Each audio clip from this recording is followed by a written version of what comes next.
Well, I think the first thing that I would need to have is the mandate to do it. And basically, this is interesting because Milei that's his name, Milei in Argentina, has managed to get a mandate to do something. Now, whether it's enough or not, time will tell. But he has, I think, taken the mandate. And it's been very interesting because fighting the establishment, he's done the right thing.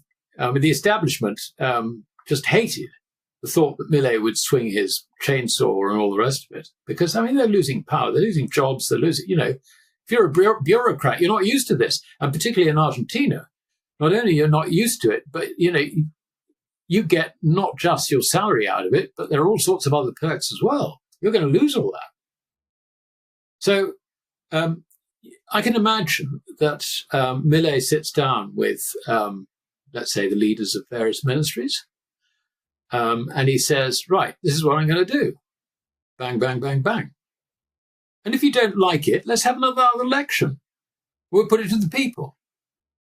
Now, the permanent staff know that if there's another election, he'll be backed even more.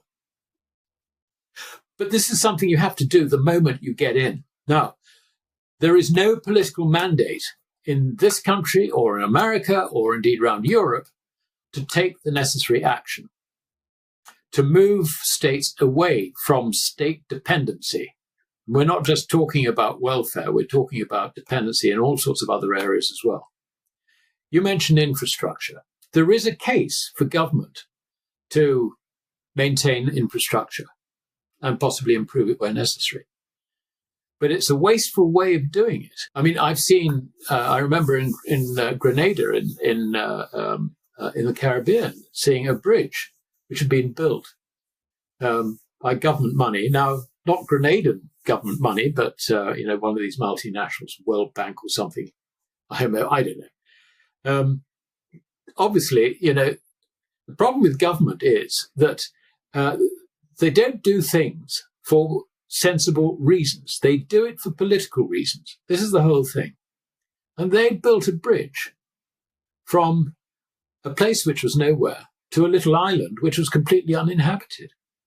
And it was capable of taking 3 lines of traffic. It took me a hell of a thing to get there and take a picture of it, which I've got somewhere in my archives. But that's what happens. China, on the other hand, when I was there, was building a bridge on the west side of the island, which was linking 2 halves of a town. When we look at infrastructure,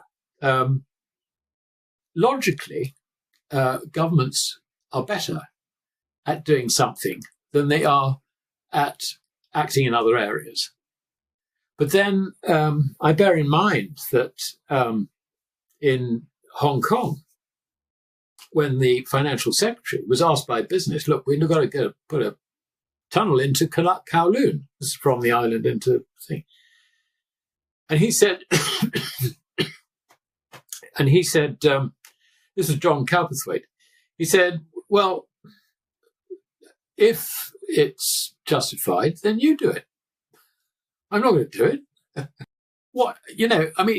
That was a classic example of where government really is needed to improve the infrastructure. There you've got this island, which is incredibly populated. You've got to have a tunnel, of course. Sorry, of course you have. But no, John Cowperthwaite turned around and said no. The moral of the story is that the private sector can actually do its own infrastructure. You might have to pay tolls on new roads.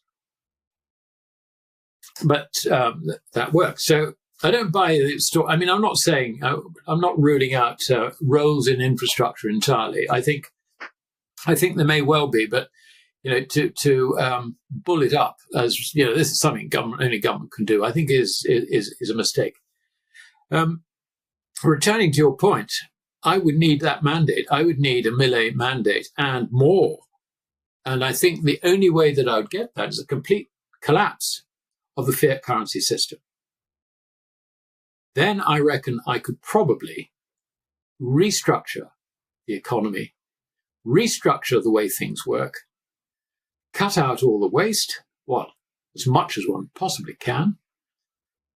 I would rejig the way the Treasury works, because the way the Treasury works is they have one general account. Everything comes into one general account, and then it's dispersed out there.